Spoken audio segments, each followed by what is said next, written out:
Ladies and gentlemen, boys and girls, welcome back to an absolutely amazing episode of the Jake Break Special Edition with featured guests here this evening, but also another milestone episode this evening, Trent. We're at episode 25, the quarter century mark here. Unbelievable. So, without further ado, I feel like we got to introduce the two fellows on the screen here. Huge friends of the program. I see them pretty frequently here, and they're just, like I said, big supporters, big friends of the program here. So, Nate, Tim, the floor is yours. Welcome aboard, and welcome to the Jake Break. Excited to be here.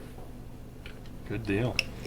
Good deal. Well, thanks, guys. Yeah, appreciate you inviting us on. Kudos to both of you for getting to episode 25. Lots of people talk about it. Not many people actually do it, and less and less people actually stick at it. So, that's well done for 25. Jake, you and I were talking earlier today, and I said I think I've listened to about every episode. I may have missed a few, so if you can check if I did listen to all of them, you might find that I missed a few. But yeah, you guys done a great job. You've kept it very entertaining. I will admit, when my wife and I are traveling places, we play the Jake Break, and she belly laughs pretty hard, quite a bit. But that's just, you guys got good personality, and she likes your approach to it. So good job. Yeah, I would say too. Same thing. My wife and I were traveling down to see our daughter, who lives a couple hours south of us, and we were playing a couple of the episodes. And I played one. She goes, "Let's play the next one. Play the next one." And your top fives at the end. She was disagreeing with me on some of the votes I've made. I said, "Well, you can vote if you want to," but I'm not sure she did. But no, I've enjoyed it. I actually listen to it a lot of times in the morning when I go to the gym. Yep. So it's a good way to start a Tuesday morning. Absolutely. I will admit, though, I don't know which episode it was, but when with cereal and Jake went with Special K strawberries, that still has burned a hole in my head of like, wow, that was really bad. So that just seemed like something like somebody in their 60s or an old guy like me would pick, not a young guy like you. And that's what I think I said right afterwards. And I mean, you even called it, Jake. As soon as it came out of your mouth, you were like, "Oh, that wasn't good."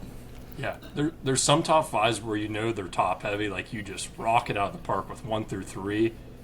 Most times 1 through 2, but sometimes 1 through 3, and then that 4th and 5th pick just drags you to the bottom. And that was the lowest of the low after that one. That was one that you just know is just a miss whenever you announce that one. But I feel like I'm missing out this evening, though. I mean, we got Penn State everywhere. We got Trent with the Penn State, Nate with the Penn State quarter zip and behind him, and Tim with the navy blue as well. I mean, I don't know where I'm missing out, fellas. Maybe I need to step up my Penn State game here a little bit. I don't know. It looks like you might have an Oregon sweatshirt on, and if you do, that's just like insult.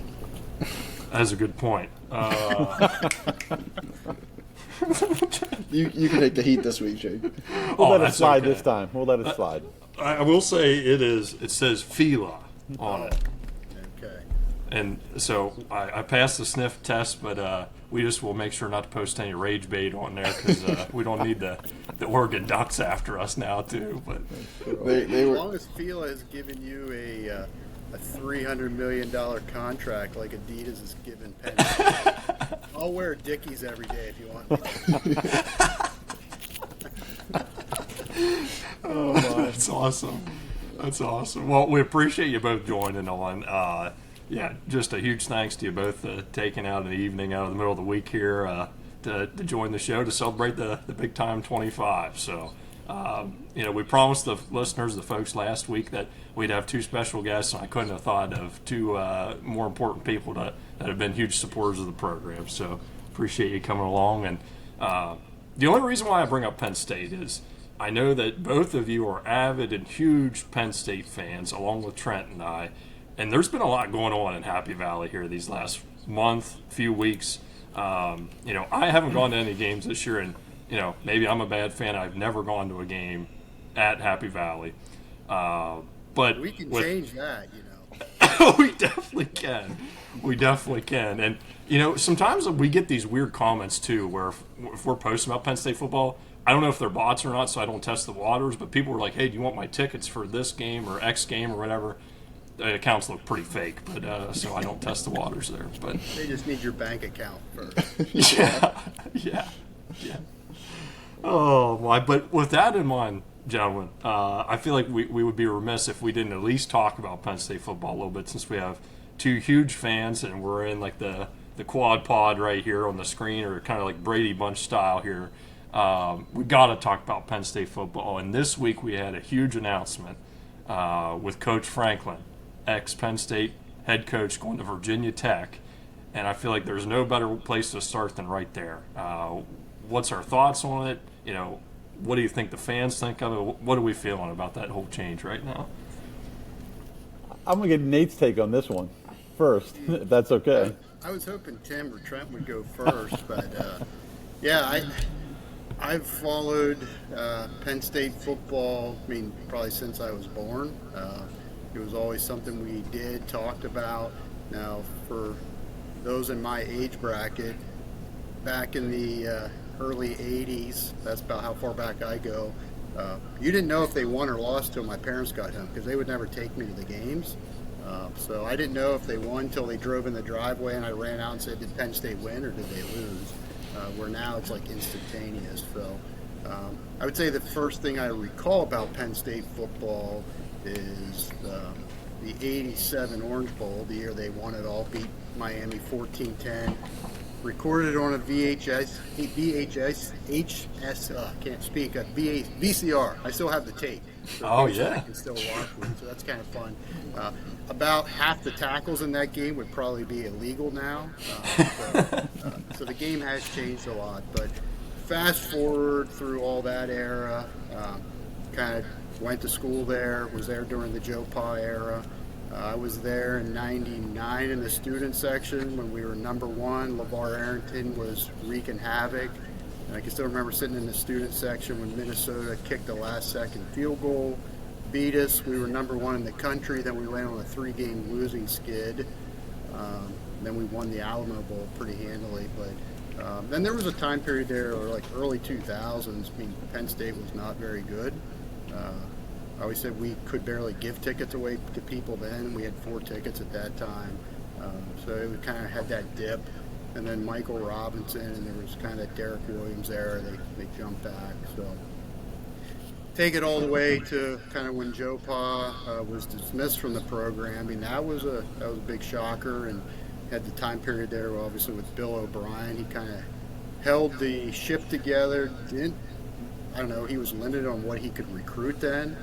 So I think he got out and moved on to the NFL. And when Franklin came in, I'll admit, I love Franklin. I still appreciate everything Franklin did. I thought it was interesting to hear him speak. If he knew what he knew now, he probably wouldn't have come, nor would many coaches come to Penn State, because those first probably 2 years, they had, I think, 4 or 5 scholarship linemen. They're trying to piece a team together. They couldn't even hardly scrimmage. But probably his biggest win was when he landed Saquon Barkley. So that kind of catapulted that program pretty quick. He had some great runs. I always say 2020, you can throw that away. That was just a crazy year. Had a little bit of a rough patch in 21. Got things rolling again. We went to a lot of the bowl games, the Rose Bowl, Fiesta, Peach, I don't know, any bowl game we've been to. They were always competing. I always felt like they were there, but they just never quite got over the hump. It's a competitive sport. There's not many teams that do. Last year, I was at the Orange Bowl when we lost to Notre Dame. That was like a complete gut punch. So this year, I think myself included, this season got so hyped up. The expectations were championship or bust. They went all in. I shouldn't say all in, but spent a lot in the portal, put a lot into the facility. They just launched at $700 million at Beaver Stadium renovation. Let's call it. It's going to be $1 billion probably till they're done. Yeah. When you're spending that kind of money and investing that, the expectation is wins. And I would say at the Oregon game, as a fan, when people started booing in the third quarter, fire Franklin, that kind of just showed, I don't know, the fan base had kind of shifted on him of being the guy that everybody loved to there was more of a majority now that was like, I'm kind of tired of this same old thing and we want something different. Not that it's going to be, you never know if it's going to be better, but it was weird. Like, everyone's chanting fire Franklin, and then in the fourth quarter, we took the lead in overtime, and then it kind of fell apart. And then the Northwestern, or UCLA, the Northwestern. At the end of the Northwestern game, my wife and I got out of the stadium pretty quick, just because we didn't really want to be around all the crazy. And I'm not a fan of how people reacted and started chanting and throwing things at him and indirectly throwing stuff at his family. Like, that's just not cool. So it was, I wasn't shocked that he got fired. I think the fan base had just turned. I am not a big donor by any means to Penn State, but I don't know what the inner circle really looked like or what really happened behind closed doors. But I do like how he talks about he's a team, or he's a player's coach, which is great. I've never been a D1 athlete, never been a D1 football player, so I can't speak to that. I mean, I get that, but at the same time, that whole engine runs because fans are willing to come and spend hundreds and hundreds of dollars on tickets, $20 for beer, $100 for parking pass. And when the fan base starts to alienate and people are leaving the games early and starting to vote with their dollars, I think that in today's game, it's like, hey, we got to do something because we're losing people. That is a long-winded answer to say I'm appreciative of what Franklin did. I think he'll have success at Virginia Tech, and he's going to hit the recruiting trail hard. He definitely has a hard head start on like everybody in the country now. I don't know. My dream is that Penn State gets to the championship game, Virginia Tech gets there with Franklin, and Penn State beats them. I think that would That would be incredible. Yeah, I would say, with Franklin itself, I think there was issues between Franklin and Kraft. Franklin's a player's coach. He's embracing NIL, but probably not to the level that he needs to. You see some of this private equity kind of talk within the Big Ten. I don't know if you guys have been following that at all. Penn State, Michigan, Ohio State looking to get $190 million. Then there's USC, Oregon, $150, and everybody else $110 million. All 18 teams have to agree, and it's not going to happen. But I think Kraft wants to pay players at a level that Franklin didn't have to do, but he wasn't getting the elite. And I think at Tech, that's what he's going. That's going to fit well. That's going to fit well. We'll see how that lower Virginia, mid Virginia recruiting goes. But it's the ACC. It's not the Big Ten. It's not the SEC. Maybe there's a hot take or something you can use. But it's the ACC, and he couldn't get a job in the SEC or Big Ten.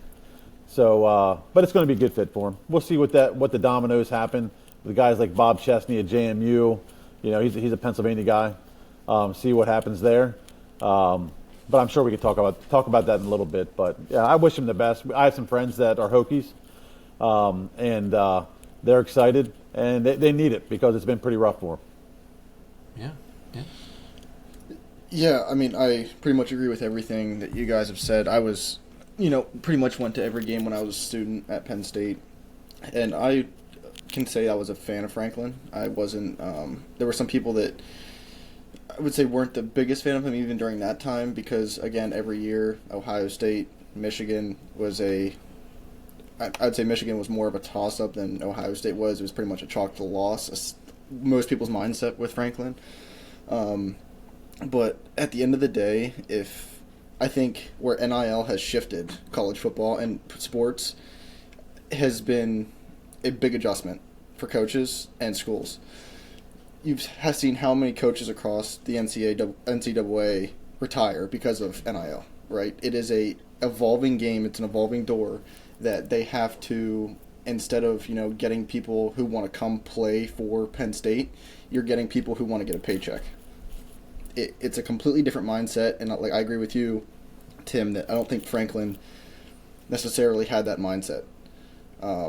I applaud him for like being a player's coach and raising these young men to be the best that they could be outside of football.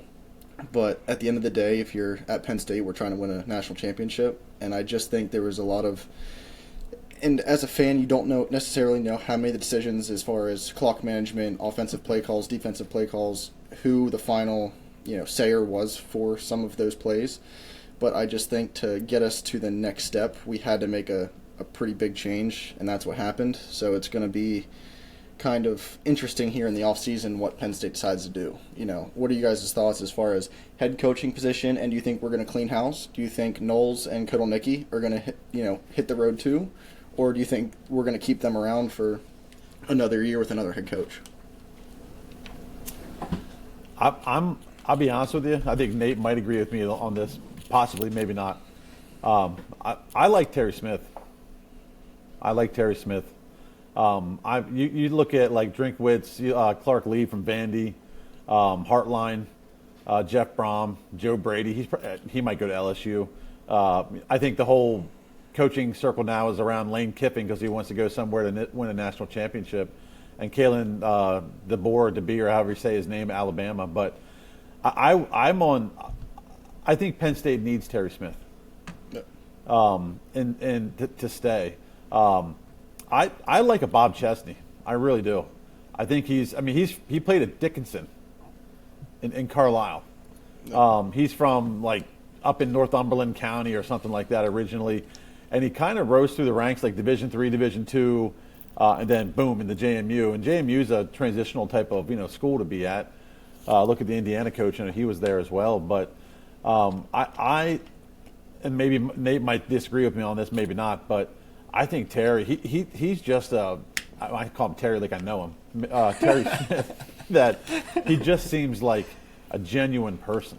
Yeah. And I think it's what Penn State needs right now. I don't think they need to go out and spend the big dollars to get a coach. I think they need to spend the big dollars to get players. Yeah. No, when it first happened, because, I don't know, our tailgating group, we have probably 20, 30 people that tailgate together. We have a group that travels to the bowl games, and there's always been this tension of people that really like Franklin, people that were like, and then there's people like, I want rid of him. And my question to them always was, if not Franklin, who do you want? Like, who do you think is going to be better? And I think we're still a little bit in that arena of, like, where is this big upgrade going to come from? Because when you heard the initial, we're going to go get Urban Meyer, maybe we'll lure Nick Saban back, like, those guys were dominant in an era before NIL and the portal. I mean, I don't know Nick Saban, but I think when the NIL showed up and the portal showed up, he was like, hey, peace out, like, I'm out of this. And Urban Meyer, he kind of moved on before that. So those guys are big, flashy names, but I don't know if their model works in today's game, and I don't know if there really is a coach right now that has it perfect, because they're all trying to figure out how to spend the money, how to recruit, how to use the portal, now even like how to use the portal versus going after 5-star high school recruits, because like a 5-star high school recruit could be a bust, but a 3-star that's performing at a Marshall might be just as better plug than those other guys. So I would say I didn't really know Terry Smith that well, other than my wife and I met him at Massanutten Ski Resort one time. We were checking in, and we had Penn State on, and he said, hey, and this was when he was still at Aliquippa, before he went to Temple, then before he went to Penn State, and he's Justin King's dad, who played at Penn State, and we had a nice chit chat with him, and my wife always said, man, that guy seemed pretty authentic and real. And I think that's how he's come across now at press conferences, the fact that he's kept that team together. He has them fighting hard, I think playing really well. And he obviously also, I think he's had some closed-door conversations with Knowles and Kotelnicki of, one, we're going to blitz. We're not just going to sit back in a zone the whole game. And two, we're going to stretch the field and feed Catron the ball because he is our best player right now. So I think he's made some of those tougher decisions that I don't know if Franklin had become just off, like kind of hands off, and hey, it's your offense, it's your defense, I'm here to help if needed. but I do think he kind of attacked it and said, hey, we've got some issues that need resolved. And I wish they would have beat Indiana, because I think then that would have really made a case for Terry to get the job. Again, now it's split in our tailgating group. Some don't think Terry's a big enough splash, but I'm sitting there thinking our golden goose might be sitting right under our nose. And I think Terry Smith can go head-to-head with Franklin in recruiting on the East Coast, because I think he's just purely authentic and people trust him. And when he speaks, I don't feel like it's a canned speech or it's just hey, this is what I'm going to say because I think this will happen after I say it. Like it's pretty much from his heart. Yeah, and that's if you guys listened to the podcast right after he was named interim coach, I said that I guess it was the game after. I said the fire that he brings to the team, you can see it on the sidelines. When there's a call that is, when there's a call that was definitely not made or made in the wrong direction, he is livid. He is getting up. You see the fire that he wants Penn State to win more than anything. And I said in that episode, the last, I would say, couple seasons, I kind of saw that flame leaving Franklin in a sense. Mm-hmm. But I feel like Terry has brought that in, and I said the biggest obstacle right now is keeping that locker room banded together. Because it would be so easy for that team to just throw away this season, and they're like, I'm going to, stay healthy, I'm going to, watch my, draft stock, and this season's in the garbage can, so I'm just going to go out there and play, but not necessarily play as hard as I can. So I think he has done a fantastic job, and I would not be upset if he would be named head coach. But I do think in order to have a successful team that win a national championship, you have to have the perfect trio with head coach, offensive coordinator, defensive coordinator. If one of those three, especially the coordinators, if they're not flowing, perfectly together, your season's going to tank hard at one point. It is what it is, and I feel like this year our offense and our defense has not been to what it should be.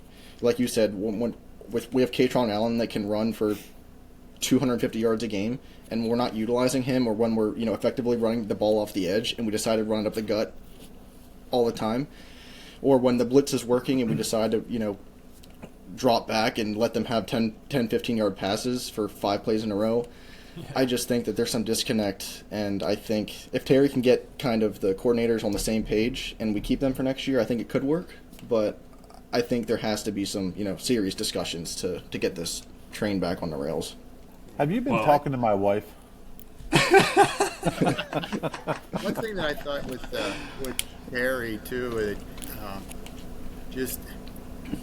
I don't know. I kind of picture like what was that like for him, because I do think Franklin was completely surprised a little bit that he was let go right before a team meeting on a Sunday after the loss to Northwestern. But then I don't know. I mean, it'd be easy to run and just be like, hey, this isn't my problem. I'll try to do the best I can. But instead, I mean, he's attacked it. He's talked about how much it's been a blessing for him. He's appreciative of the opportunity. And I think it's a good reminder for everybody. Like, sometimes you get dealt a crappy hand, but he's turned it into a pretty good hand, and he's going to see how far he can play it. And I do think he's the one, I don't know, from a locker room I think you bring up a good point that again, things sort out with time, but I do think if Terry is not in that program, you could see half that roster turn over or more. And again, in the NIL portal world, maybe that's not as big a deal, but to me, it's like, hey, I kind of don't want to see all of these guys leave that we've gotten to know and like to watch them play, but it'll be interesting. Yeah, and to spin off that quick, you saw how much it meant to the players this last week's win for Terry Smith. I don't think that they were proud. I mean, they were, of course, proud of the team, but I think the number one takeaway from watching the players' reactions after, when the clock hit double zeros, the excitement for their coach. That just that showed me, and probably showed a lot of fans, how much Terry Smith means to that locker room right now and what he's done for them in the past, 5-6 weeks. So I think that he's playing a vital role right now, and I think that it could extend into next season. Well, and if you look at the wild card too, a quick wild card for. Oh yeah. If you want a good soundbite, I'll give you one. Cale Sanderson has been rumored to maybe be interested. Now that's a complete lie. but that is something that I kind of feel, I almost feel bad for James a little bit, is he came in at about the same time Cale Sanderson did. And not every school is wrestling crazy like Penn State, but I don't know, I think it's 13 out of the last 15 now. Cale has won. And Franklin's got to be thinking, man, I'm just trying to get there, and here's this guy that's just calm, cool, and collective, and just steamrolls the Big Ten and just blows everybody away. And I don't know, I always kind of thought about that, like when they have their meetings with their Pat Kraft or the other coaches. I mean, Cale walks in, and I doubt he gets talked to very much, of just, hey, keep doing what you're doing. So.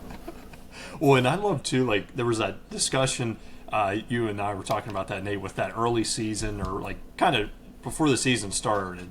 There was that wrestling tournament out in the Midwest somewhere or something where players were getting paid to win, and everyone was all up in arms because Penn State wasn't going. They weren't participating in this, and I think you had said about, like, Cale was just like, hey, that's just not part of our program, what we want to do, our schedule. Like, we want to be focused on what we got ahead of ourselves. Or how did he word that again? Yeah, it kind of, I was saying pure Cale calmness was just, hey, it just didn't work for our schedule, and it just maybe something we'll consider in the future, but hope it goes well for him. So again, it's just kind of, he's got a game plan, and it's working. Yeah. Well, and I think at the end of the day, though, just to touch back on you, Trent, that excitement from the players at the end of the game was super awesome to see, and I think it helps to kind of, one, solidify the fan base, say, hey, these players are bought in, but also is reassuring to see the players bought in. But I don't know if any of you guys saw the halftime speech with the Michigan State game. Oh, my gosh. I haven't played a single down of competitive football, but I wanted to throw on the pads at that halftime. I mean, that was just – you talk about a player's coach. That guy knows how to get a crew fired up. Even though they have – no shot of making the college football playoff, he still hasn't bought in to win a game against Michigan State, who probably has, not a whole lot of chance of even making a bowl game this year. So here's a crazy question. Cool. Crazy question for you.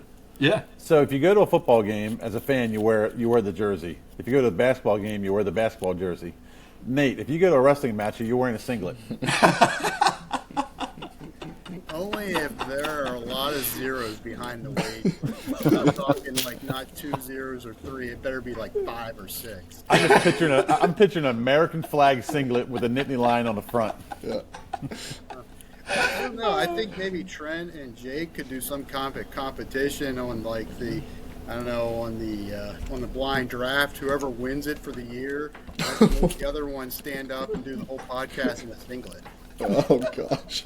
That would be incredible. So it's like a fantasy football punishment kind of, right? Yeah. Must-see TV. Yeah. Oh, yeah. Well, we did say, so we announced on the last show, we're getting microphones. We're stepping up our content game here this winter. That's our mission. We're going to do some exciting stuff on YouTube, TikTok, the whole 9 yards. So maybe that could be incorporated into it. I don't know. If you know where you can find an American flag singlet, you let us know. I guarantee Amazon. you one thing, I ain't wearing it. Oh, man. Well, that was some good discussion there on Penn State football. I don't know. At the end of the day, I guess, like, final takeaways, what do you think next – I mean, this is looking way ahead of schedule, right? We don't know, one, who's going to even be the coach next year. We don't know what the players are going to think or do till next year. But gut feelings – what are we thinking next year? Do you think we're going to be kind of in that rebuilding phase, or do you think we still have enough infrastructure there to keep, pushing to, making the playoffs, or what do you think gut feeling's telling you now about the Nittany Lions? I'll go first. I think right now we have lost 17 recruits so far. I think next year is going to be partially a rebuilding season. Because when you have 17, 3, 4, I don't know if there was 1 5-star, but there was a lot of 3 and 4-star recruits that have decommitted and have already committed elsewhere. Mm-hmm. That's huge, especially with where we're at with the portal and NIL. So I think that plays a big part in rebuilding, but then also the coaching staff. I think if we keep our core offensive, defensive coordinator and Terry Smith, that's going to help. But I think if we shift head coach in the offseason, it's going to be even a bigger hurdle to step over because the people that are already in the locker room that are coming back for next year, they know Terry Smith, they know their coordinators, they've kind of regrouped the second half of this year. But if we change too many things at once, it's going to be another, I think, year until we kind of get back on the tracks. Yeah, I think personally, depending on what the portal's in January, isn't that when it is now? Yeah, because that's when Bo last year during the national championship run is when he had to leave. So I mean, I think you could have Penn State go a couple different ways. If Terry Smith stays, obviously you're going to save some money from a head coaching standpoint. You might have a Signetti type situation where you're bringing in a lot of players with a lot of money, and then you can reload pretty quick. I don't think that's going to happen.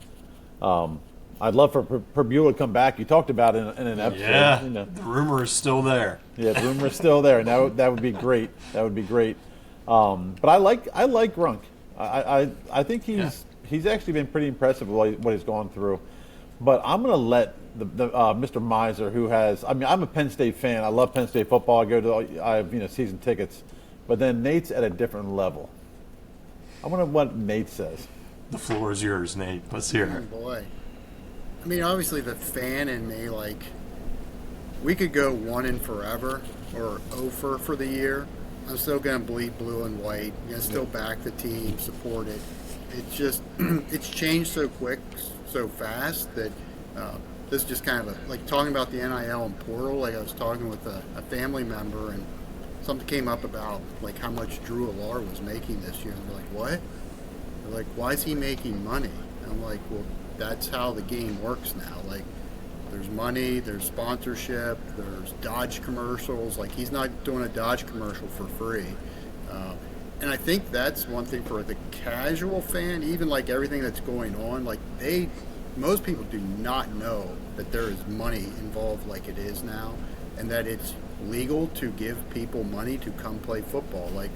Back in the day, I mean, Curtis Enos took a suit for draft day and got kicked off the team because that was illegal. Now it's I'm not sure what's illegal anymore. So that gives me hope that if there was ever a time period where if you lost a whole recruiting class and you can balance it with the portal and NIL, it's right now. Before NIL and portal, if this happened, you're 2-3 years building back up. So that gives me optimism that I think we'll be all right. I think Pat Kraft is committed to winning. I think there's some deep pockets that are committed to winning. And my wife and I have said a few times this year we were sky high, already booking all our trips to the bowl games, and that's fallen flat in his face. And a couple years where we didn't have much optimism or we'll see what happens, were some of the best years we ever had. So I'll use the reverse psychology of it could be a rebuild, but maybe we'll all get surprised, and next year we'll be booking bowl trips. So a reload versus a rebuild. Yeah. I think it's just part of it with the NIL and portal. You can reload faster now, and if Kraft gives the quasi-blank check, you can reload pretty fast. That's true. That's a good point. Yeah, and before we go into our next segment here, I appreciate the discussion on that there. I'll be anxious to see how it all goes out because I would consider myself an average Penn State football fan because I missed the last couple of games due to some traveling and other exciting stuff.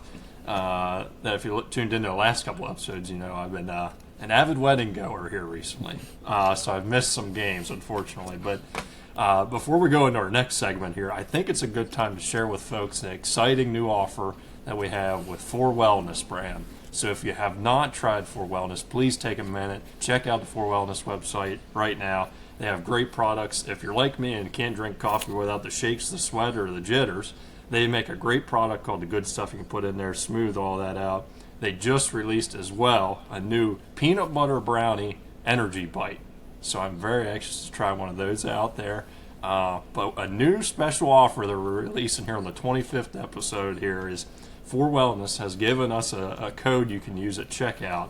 It's Jacob 80005. So that's JACOB 8 3 zeros and a 5 to get not 10, not 20, but $30 off your first order.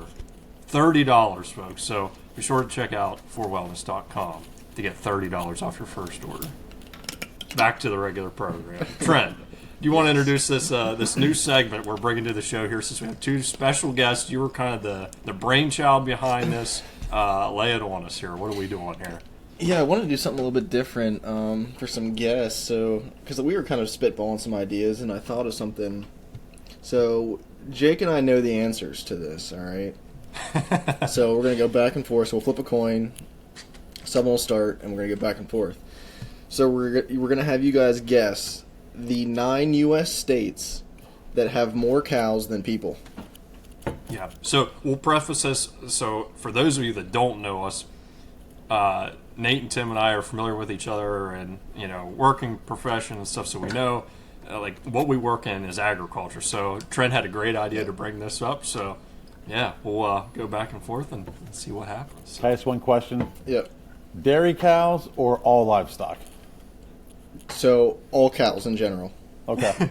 Yeah. From the 2 websites that I got the answers from, they both had the same answers, and I think it was just general all livestock of cows. Yeah. Yeah. So, and I have like how many, because so like the way the website worked, it'll be like there are 2 cows for every 1 person, and that like it can go up or down. So, how do we want to? Tim's probably hit up Chat GPT. I haven't yet. I thought about it. I'm going to wing this one. I love it. All right, how about we do? I'll flip a coin. Tim, you'll be heads. Nate, you'll be tails. Love it. Flip a coin. We got heads. So, Tim, you get the first guess. I'm going to say South Dakota. Number 1, South Man. Dakota. Already starting out hot out the gates. 4.3 cows per person. I will go with Wyoming. Wyoming, number 5 at 2.2 cows per person. Incredible. I'm going to take another easy shot, hopefully. Montana. Montana's number 3 at Man. 2.5 cows per person. These guys are good.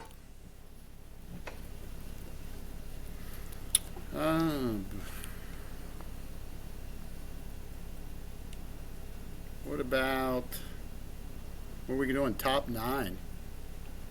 Or the 9? Yeah.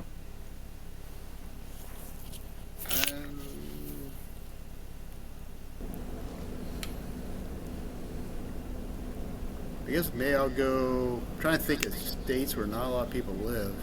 I don't know, what about Utah?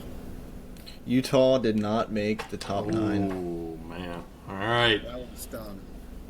Tim, your turn. Take the lead here. I mean, I could go with an easy answer, I think, but I'm not going to. I'm going to go somewhere Midwest. Okay. I like that. What about Missouri? Did not make the top 9. I'm going to chat GPT this soon. Oh man, this is I guess I'll go with this one. Just I know they have a couple big cities, but I mean they've got dairy. I guess I'll go with Wisconsin. Wisconsin surprisingly did not make the list either. Oh man. Yeah. A team that we're going to beat. Nebraska. Oh, Number 2. he's got it. Man. Number 2 at 3.3 cows per person. Jeez. Oh boy, now I'm getting buried.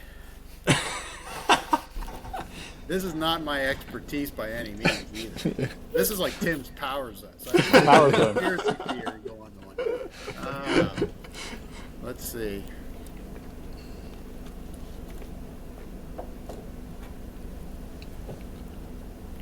I'm starting to draw mind blanks now. I'll go with North Dakota just because it's close to South Dakota. Number 4 All right. All right. Yeah. at Back on the board. 2.4. Back on the board. So how many left do we have now, Trent? So, let me see. 1, 2, 3, So we have 4 left. We have Alright. the bottom 4. So we have 6, 7, 8, and 9. Okay. So I'm gonna go to a state that's surprisingly growing in dairy. Oregon. Oregon did not make the list. Okay.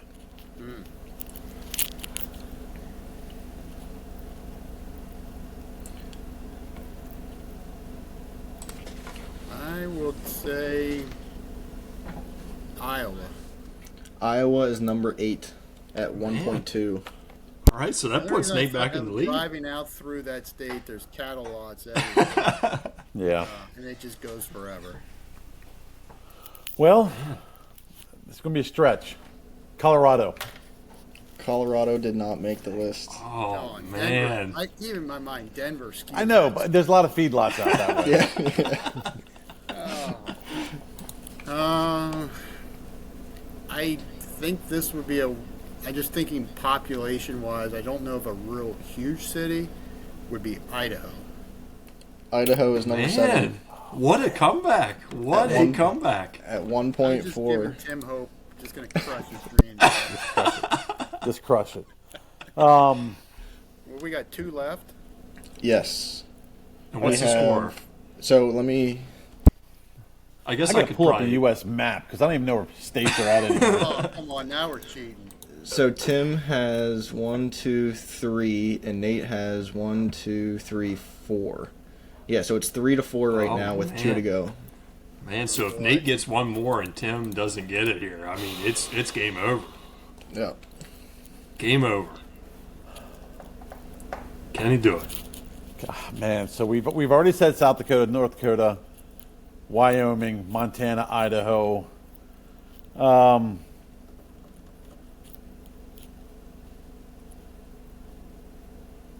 New Mexico. I'm throwing that out there. I have no idea. Nope, Okay. not New Mexico. Oh, Okay. man. Nate could take the crown here. He could. He will. I hate to say this, but I'm starting to run out of states in my mind. That's why I pulled a map up. I'm trying to do it without a map. I'm trying to use that geography. Let me. This is a wild card, but there's no massive city. And I'm wondering if people have a lot of beef. I don't know this, but I'm going to guess West Virginia. Nope, No. not West Virginia. Yeah, so we'll give you each one more Yeah. one more I'm gonna guess. I'll just take the win. Yeah. All right. I'm gonna go. How about Maine? Maine is not one. Dang it. All right, I think this might. I don't know. Since Tim went to the Northeast, I'm gonna go with Vermont. Vermont, no. Oh. So the number 9 was Oklahoma. I don't even consider that a state. There's a high point for you. Especially after the slacking that Penn State gave Exactly. them in wrestling Exactly. over the weekend. Exactly. They might as well just drop off That's the good. map now. Oklahoma. I wasn't thinking that would have been that corridor. Yeah, and the number 6 was Kansas. Oh, yeah. Yeah. Feedlots. Yeah. Man. But that was I mean, you guys were off to a hot start. I was surprised. I thought we got too easy on the challenge at first, Trent. I was Yeah. concerned. I was really Did concerned. we tie or what was the 4-3. 4-3. Yeah. Yeah.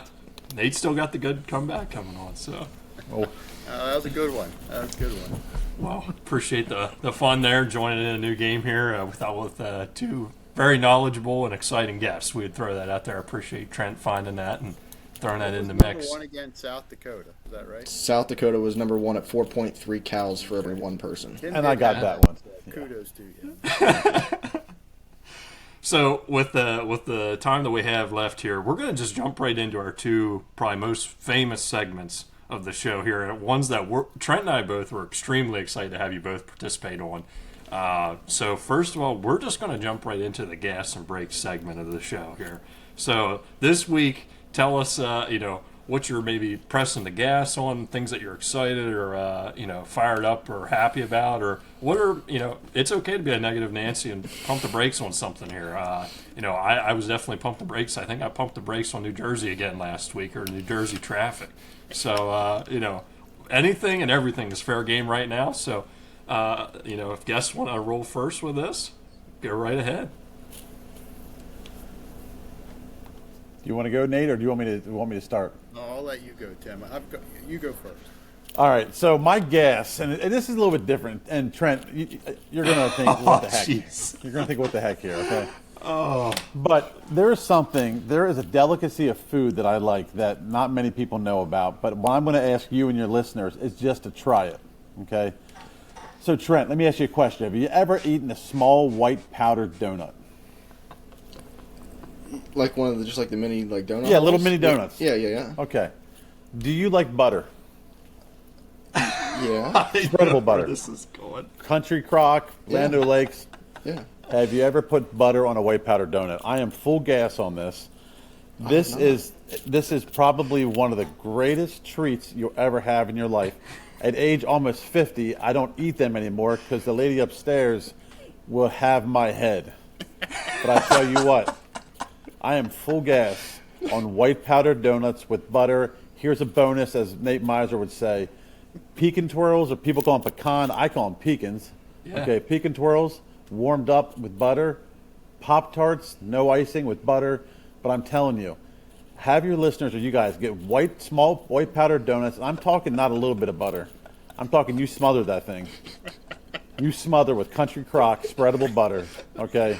Like cold butter, or do you Cold melt butter? it? No. It's spreadable butter in a tub. Okay, yeah. I mean, I'm like getting watering at the mouth. Just thinking of this. And you put Be a that. spokesman for Land O'Lakes, man. You Yes. can't sell butter to anyone.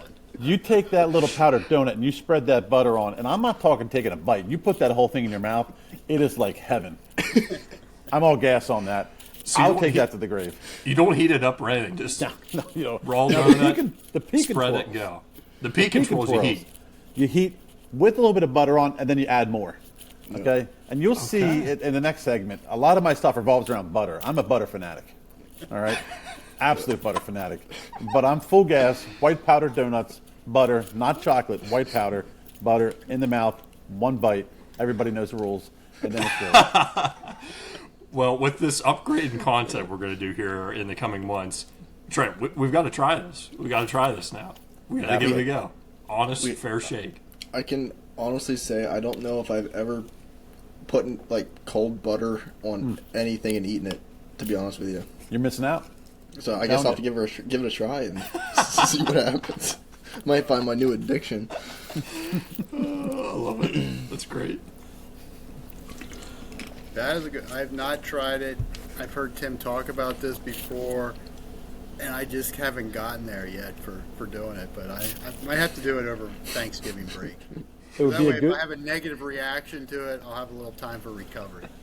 Do it. It's a tailgating snack. Tailgating on delicacy.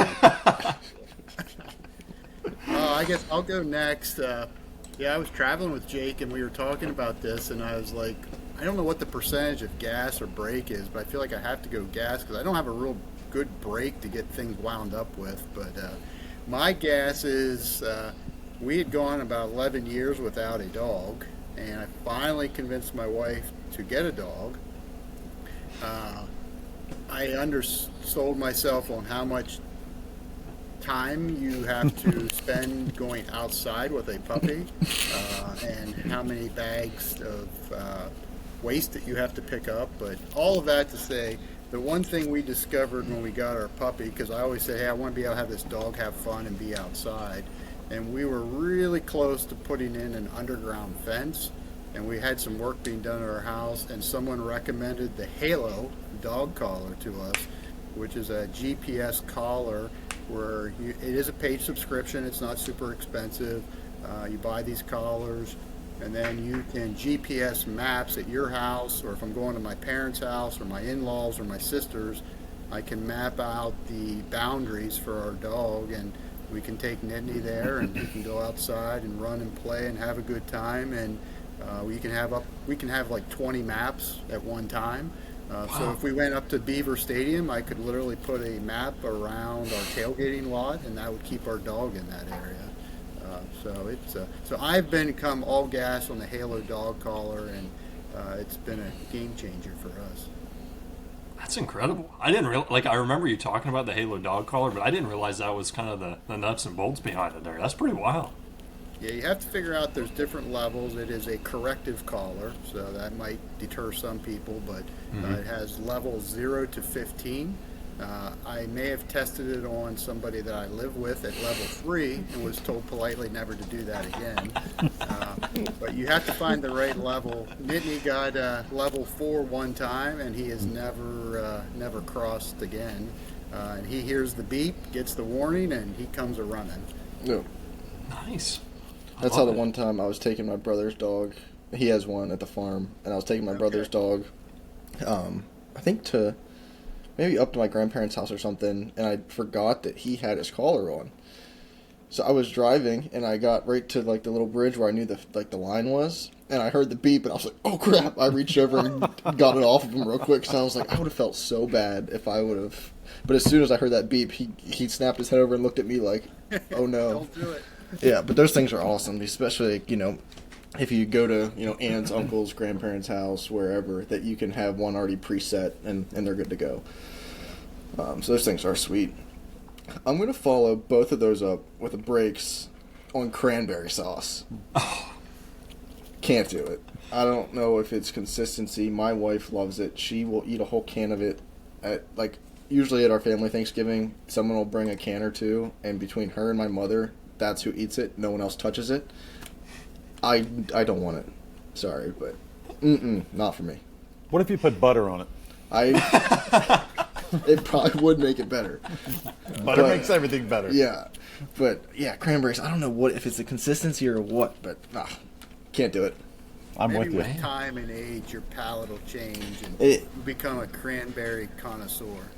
Maybe. I think that'll happen right after the day I like candy corn, but I don't see that happening anytime soon.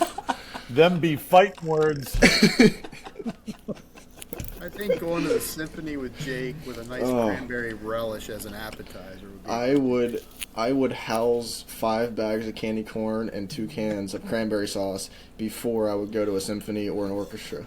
We could do that, Trent. We could arrange that here in a couple weeks. I'm going. It's a Frank Sinatra show impersonator. I'm hyped about it. Jake, I might punch you. I don't like. I could eat. If I ate the food, I wouldn't like it. I would probably gag. Not for me. But the thing is, instruments make me so angry, and I don't know why. And I don't like being mad. I don't. I got to ask you a question, Jake. Do you like musicals too? I do very much so. Yeah. I went to one musical. Okay, and I didn't realize there's intermission. Oh, yeah. So I went to this musical with my wife. I'm like, I'm going to be a good husband, go to this musical. And I forget what it was. Didn't pay attention that much. But we get to the intermission. I'm like, all right, let's go. She goes, well, we're only halfway there. I at that point in my life, I thought, you got to be kidding me. I can't go through a second, now the second part apparently is a little bit less time-wise, but maybe I'm breaks on musicals too. I've already given my gas on white powder donuts, but I think a great Jake Break roadshow would be for Jake to have to navigate and drive Trent to New York City to go to Broadway to see a play, and then drive him back home and live stream it the entire time. Oh man, they better have showers whenever I get there, because I will just be sweating like crazy. If driving through New York, I've heard driving through New York is worse than Philadelphia in some way, shape, or form. And I mean, I'm surprised I don't have gray hair after driving through Philadelphia 2 times. That was a disaster. Yeah, top 2 things I hate: cities and instruments and musicals. So that would be a recipe for disaster. Maybe we could be street performers. I like that idea, though. When we get the microphones, it'll be perfect. We can capture all the audio. Then it's going to be amazing, Trent. Yeah, there's going to be a bleep or 2 probably in the posting of that clip. Oh man! Well, since you went breaks, I'm going to be a nice guy, and I'm going to go gas on something that actually I found out about my car that I've had for close to 3 years now that I didn't even know existed. Right, so. Somebody informed me just this past week that my car has automatic start from the key fob. Never knew it. Never acknowledged it. I knew nothing about it, which, isn't saying a whole lot, because just a few months ago, or maybe 6 months ago, I found out on the handles, the buttons on my handle lock the car. So not the most advanced out there. But yeah, I found out that my car has a remote start. I tried it for the first time this morning, or no, yesterday morning. Excuse me. It's a game changer. It really, truly is. It was awesome because there was a little bit of slush, a little bit of snow in the windshield. I went out and the windshield was already cleared off. I mean, it's a game changer, absolute game changer. So I'm going all gas on automatic start on cars there. So. Yep, and that's one feature that I don't understand why all new vehicles don't have, because like my wife has a RAV4 it's not the top line, but it's like the mid line, and the mid line doesn't even have automatic start. My 2019 Dodge Ram has automatic start, like, so I'm always going out, you know, if I'm home when she's home and I go out and start her car, because like this morning we had a heavy frost. This morning, so I wish her car had it. And the thing is, you can buy like aftermarket auto starts and like off Amazon and install them, but apparently they throw a lot of engine codes, so I'm not about to start that. So, but yeah, that's a good pick. Yeah, I park in the garage, so I park in the garage, so I don't have to worry about it. Yeah, my wife, we have a single driveway with a carport, so she gets the driveway because I get home before her, but then I have to leave earlier. So then I have to park on the street, and she gets the driveway all to herself. So you're just a good husband, Trent.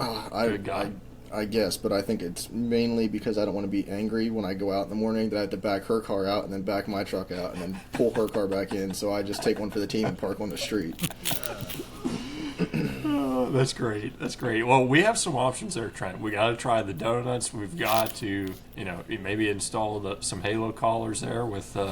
You know, with future pups. I mean, we got some options here, so good choices, fellas. So that leads us right into our most. I don't know if we're excited about this segment the most because we've had some good ones this episode. It's been a doozy of an episode, but the blind draft, we're fired up. We cut it down a little bit since we have 4 people participating this week. We only cut it down to 3 choices because the topic we're doing. Well, actually, first before we get into the topic, Trent, do you want to kind of recap? What last week shook out to? Yeah, so last week was the favorite YouTube golfers, and I ended up just beating you out 56% to 44%. Wow. So now I'm at 12, you're at 9. We have 2 ties, and the special guests have 1.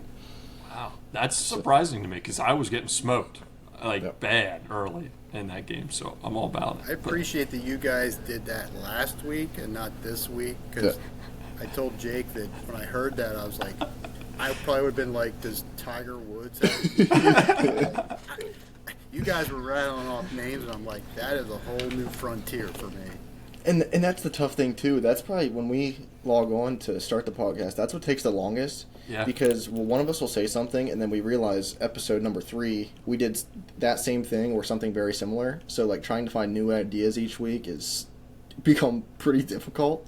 So especially when we have guests, and even when we don't have guests, we've had a bunch of ideas before, but we're like, okay, well, Jake and I are super passionate about this, but our listeners, they probably have no idea what we're talking about. So it's one of those things that's it's a tough thing to pick a topic, but this week I think it'll be solid that everyone can relate to. So yeah, and if anybody has any ideas, feel free to share and let us know. We'll roll with them.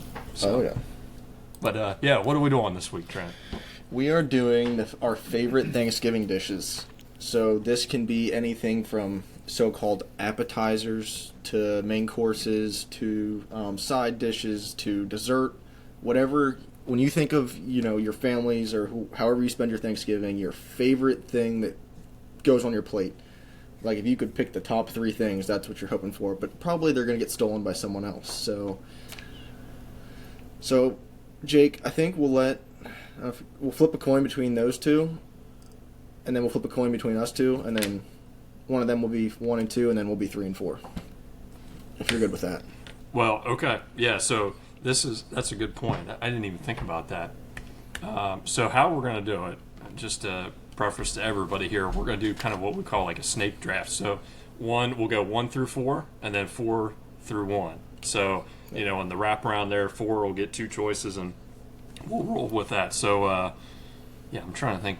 That would be a good idea there. So, I'm good if you want to just randomly pull. I don't want any advantage. I want this to be a legit win.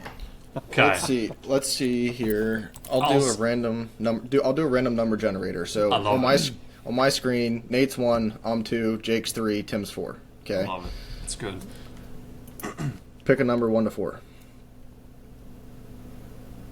1. A random number between 1 and 4 is 4. All right. So Tim's number 1. Well, so, you get to choose. Oh, Tim. you get What to choose. spot? Yeah. What spot do you want to be in? Oh, I'm gonna go first. All right. Okay. All right. I'm gonna go first. Pick a number 1 through 3. 2. So that's me.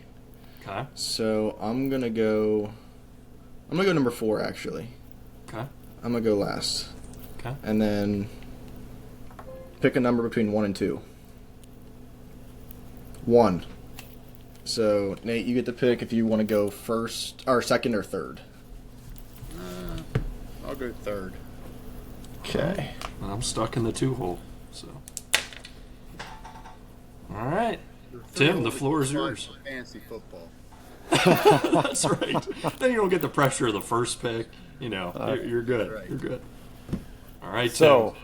for me, if I could pick a Thanksgiving item itself, I'm going to go with mashed potatoes, but in the center of the mashed potatoes is butter.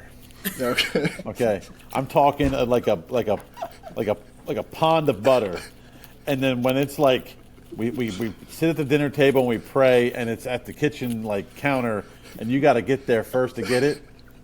I'm like a wild hyena running to that stinking butter gold, and I'm taking all the butter with the mashed potatoes. So mashed potatoes with butter.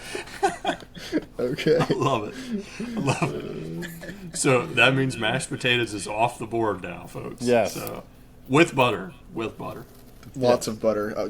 We should say butter with a little bit of mashed potatoes. Something like that. Yeah. Okay. Oh shoot! I guess it's my turn here. So I am going to have to go with. I know there's different names for it, but I love like a good filling or stuffing or whatever you want to call it, like the bread. That you bake there. Yeah. I love it. I always double dose on that, so I'm going to go with filling. In the bird or outside the bird? So I like both. I like Okay. both. We call it wet and dry filling. Like there's Yeah. the dry stuff and then the wet. I'm a fan of both. Okay. I have to go. I mean, you got to get your protein at this meal. So I am going to go with turkey. Good pick. The Rookie way, choice. My mom cooks it, somehow she puts it in this special bag.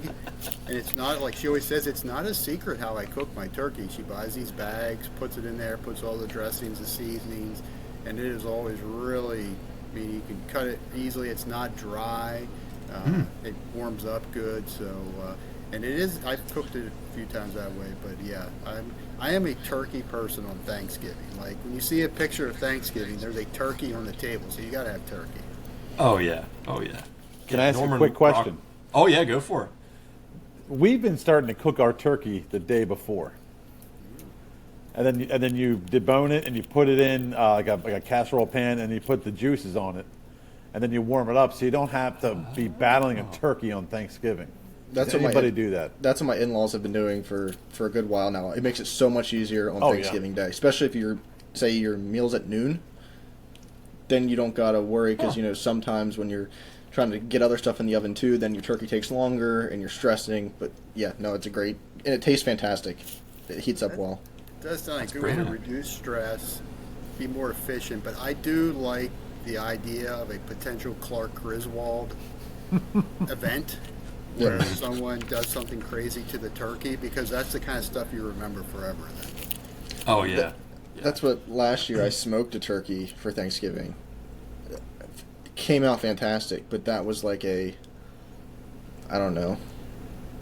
It was on probably like 8 hours or so. So I was up and the meal was at like 2 p.m. So I think it was at noon. So I was up real early. And when you're in charge of the turkey, it's always a high stress thing. Oh yeah. Because if the turkey's screwed up, you ruin Thanksgiving. I was saying, well, not your friends and family, right? But the meal, at least everyone's looking forward to it. Turned out fantastic, but that takes a long time. Well, and Norman Rockwell didn't have a Thanksgiving painting with a goose in the middle of the table. The turkey is the big ticket item there, so I think it's a good choice. All right, I am gonna go baked corn with, of course, homegrown sweet corn because we're not using anything out of a can. So I'm going baked corn, and then I get to go again. Yeah, what you getting on the wraparound here? This is tough. I think I need to steal. I'm gonna go pumpkin pie. Okay. My wife is not gonna vote for me, but that's not new news. So, I gotta get a dessert in there. Good pick. All right. Trent stole that first pick. That was high on my list.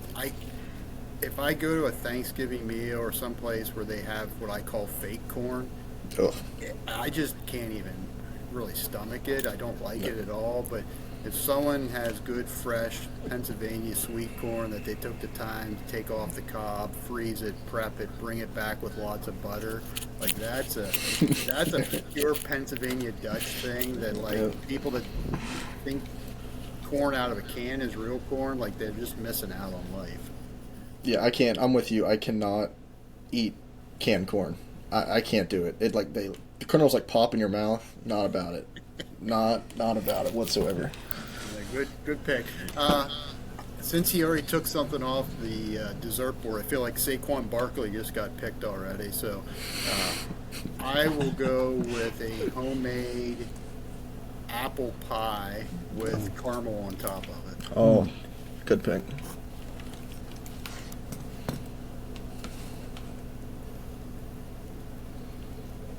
Okay, number 2 here. So, Nate, I thought you were going to go with mincemeat pie there. I was thinking that. So, just throwing that out there if anybody wants That it. is all break. I love it. All right, number 2, I'm going to go with another classic, green bean casserole. Love some green bean casserole, so I'm going to roll with that.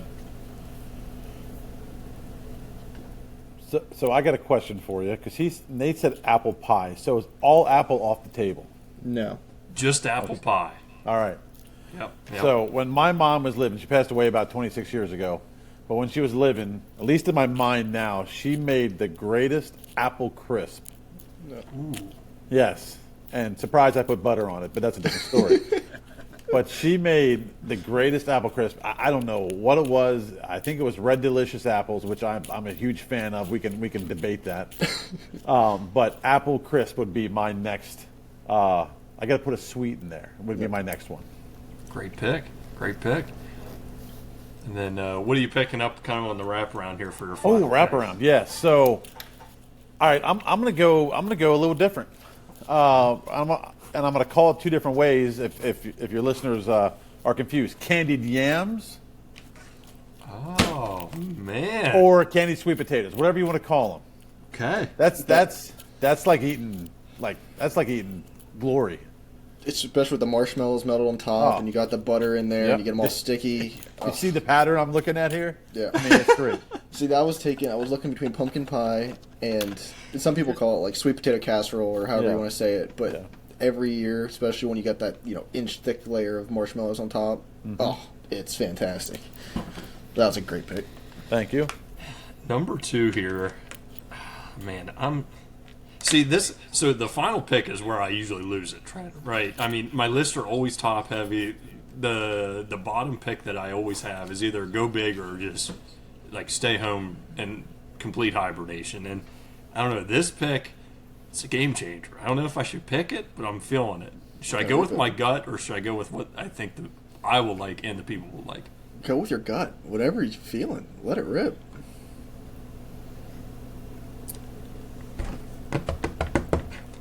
Okay, I'm going to do it. I'm going to take the ridicule for it. This is so worth it. If you don't have this piece of the puzzle in a Thanksgiving meal, it's a disaster, right? I'm going to go with gravy. Okay, I mean, that's a solid pick. Yeah. It's not really a dish, but you have to have it. It's the glue that holds everything together. Now, what kind of gravy are you making? Gravy from scratch with turkey stock, or are you Okay, because some people that throw that brown gravy mix, I can't stand that crap. But the homemade stuff from scratch, oh, fantastic. Yeah. I'll be honest, Jake. I've drank gravy before. Okay, it's actually pretty stuff. good. Yeah, it's great stuff. Great stuff. It's a great pick. It's a great pick. Turkey's cooked right. Gravy is not as critical. But Correct. if it's a dry turkey, then you better have a bucket of it. See, the gravy is the glue. It can hold anything together. It's like the duct tape of a Thanksgiving meal. It can cover up a bad turkey or bad filling, but if you don't have it, you're screwed. It's a bad meal then. It's a real bad meal if you don't have it. So All right. That wasn't too crazy, Jake. I'll probably fall on the sword, so I'll pull a Jake here on my last pick. Whatever meal my wife drives her crazy. Like if I'm having ham loaf or chicken or turkey or anything, if I don't have peas with butter, I am upset. What? So I want good. Is that peas. prison food? Oh, God. Prison food. Peas. Good crisp peas that aren't cooked too much with lots of butter on them. And that just goes with everything on your plate. I think I'm going to be sick. I hate peas. Oh, God. Oh, Like man. anytime I'm cooking a nice meal for my wife, which is usually just chicken, if I don't have peas, I'm going to the store to get peas. he started out so strong too. Turkey, apple pie, and then just peas. Are you gonna follow it up with a Werther's caramel? I mean, I'm telling you, like, you're an old man. yeah, I mean, it's just something that, like, if I go to Thanksgiving, somebody hasn't made peas, I'm going to go get a bag out of the freezer, and I'm going to make peas. So I agree that the bag out of the freezer of peas is much better than canned peas. Oh, yeah. Oh, without doubt. Canned peas bag is like a frozen. mush that you no, throw in a that's trough for a pig. It's disgusting. Yeah, I can't stomach that. Yeah, that is all break. But no, frozen peas that you cook them just right in your microwave. You got to know your voltage, because if you get it too long cooked, you've got mush. Yeah. If you cook it just right, they pop in your mouth. See, I can stomach like poppy peas, but the ones that turn into mush, oh, it'll make me gag. Can't do it. Nate, you made me picture like cafeteria 6th grade. Okay, like Thanksgiving meal. Here's your mashed potatoes. Oh, by the way, here's your peas. Why don't you go sweeten it up with some butter? Okay. Yeah. Wow. No. These are high-end peas. Unbelievable. All right, well, Unbelievable. I think I'm gonna round it out with just some homemade mac and cheese. Just a solid. My grandmother makes. I said it before when we talked about our bonfire food, and Jake roasted me for it. But let me tell you, my grandmother makes crock-pot mac and cheese from heaven itself. She doesn't have a recipe. Every time she makes it, it's with different cheese. She just eyeballs milk and butter, but every time it is glorious. It's so good. So, mac and cheese. Does it get a crust on top of it? So it doesn't. You mean like the way she bakes it, or are you talking about like breadcrumbs or Ritz No, crackers? I'm talking like on the edge of that crock pot. Oh, it's yes. stuff you go after. Yeah, I don't like people who make mac and cheese or like the cheesy potatoes that they put like Ritz crackers on top. I don't like that. I don't like the crunch with the creamy. But yeah, no, I'm talking. You get the golden crusties on the outside of the crock pot. That's what I go for first. Yeah, we're not animals here. I mean, come on. I mean, we eat peas apparently, but don't put Ritz crackers on macaroni. Yeah. Oh, All right, wow. so let's each go. I have them written down here, but let's each just go through and say what we picked. So starting with Tim, go ahead and go through what all you picked. Yeah, so I picked mashed potatoes with butter. I picked apple crisp, and I picked candy yams or whatever you want to call it. That's my 3 I picked. Great choices. And then Jake.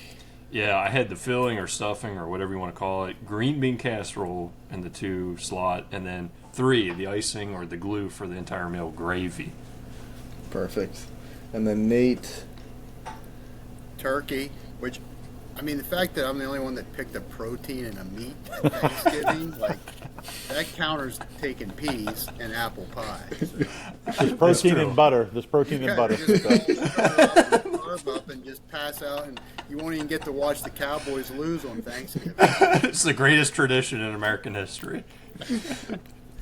I was gonna go because I do like a good ham on Thanksgiving as well. But some people, when you bring out ham or say about ham on Thanksgiving, they think that's a crime, because they're like, that's an Easter thing or Christmas, whatever you want to say. But so then I ended it with baked corn, pumpkin pie, and then mac and cheese. Dang. So there's some solid lists there. yeah. I would say I'm going to go out on a limb here. Mine is clearly the winner. Okay. If I don't win, I will come back on your show and eat a giant bowl of peas. Okay, I'll do it. Please. We're locking that in now. Yeah. I don't care if Trent wins, Jake wins, if I pull a wild card, because there's a lot of people out there that love good frozen cooked peas perfectly. Oh man, that will be it. And we're gonna mash those up when you guys eat them. We're gonna put a can. We're not using frozen ones. We're using a can of peas. I'll just eat them out of the can. Cold. You're gonna drink the salty water juice. I'll put gravy on it. If I put gravy it's on it, the it's gonna be glue. better. It's the glue. And a spoonful of butter. It'll fix it right up. Oh my. Oh boy. Well, those are also some great choices. So like always, the draft poll is going to be up on our Instagram story on Tuesday morning here this week. If you don't have Instagram, shoot us an email at thejakebreakpodcast@gmail.com or find a way to get a hold of us to cast your vote, because this is a special one with 4 people on board. We want to make sure we get every vote possible. So let us know what your thoughts are there, and see if Tim has to eat a whole big thing of peas live on the show some weeks. So, I'll do it. Well, as we wrap out, fellas, once again, thank you for joining the show. Great episode. It was a doozy this week. I think it'll be pushing like our longest episode yet. We had some long ones before, but it was well worth it. Man, if people aren't entertained on this 25th episode, Trent, I don't know what people are missing here.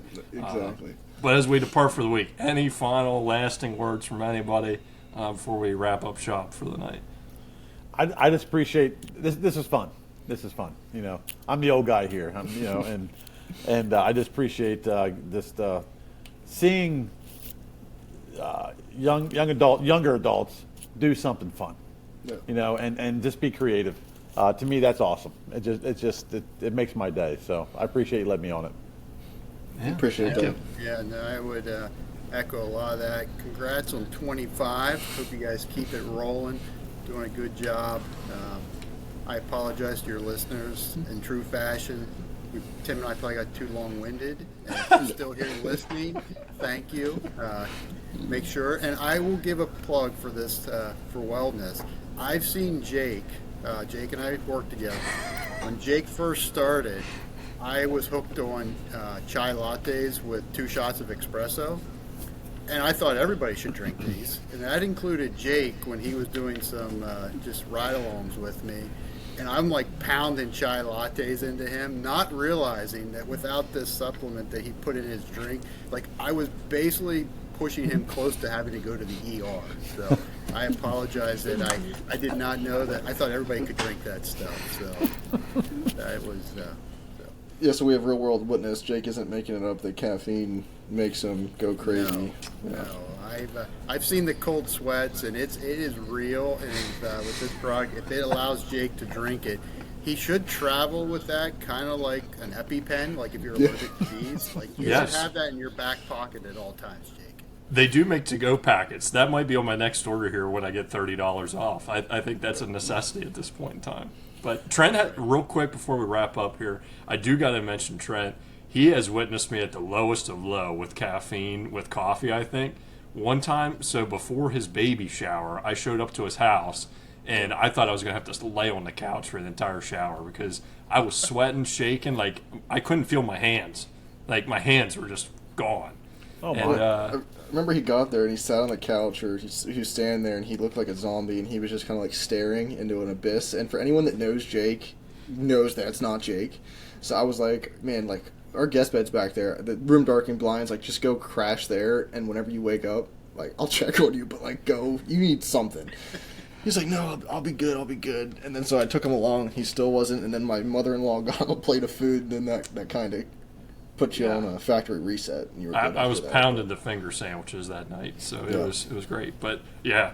Oh, one last bonus item. As Tim said, I always have to throw a bonus in. Oh yeah, absolutely. My wife is very excited about this potential Jake and dating game.